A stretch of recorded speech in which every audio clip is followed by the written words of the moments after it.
Botoks seni soxta qilib qo'yadi. Hamma shunaqa deb o'ylaydi.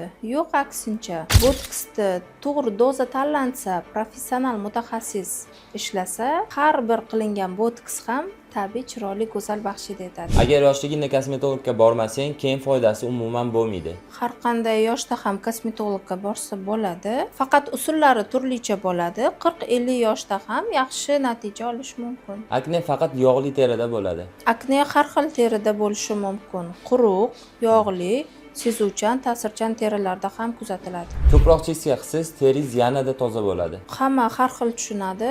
Yog'li, po'rali yuzlarda cheskalar 1 oyda, 2 oyda bir talab qilinadi. Haddan tashqari cheska ham terini balansini buzib qo'yishi mumkin. Yog'li, po'rali, ugrili, problemli yuzlarda har 10 kunda, har 1 oyda cheska qilish ham mumkin emas.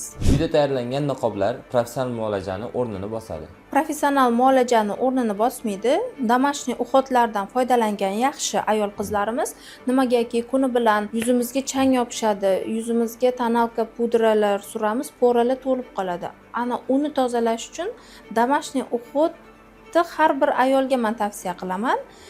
Lekin muammolarni hal qilishga домашний uxot yordam bera olmaydi. Agarda video sizga yoqqan bo'lsa, dugonalaringizga yuborib qo'ying va sahifamga obuna bo'ling.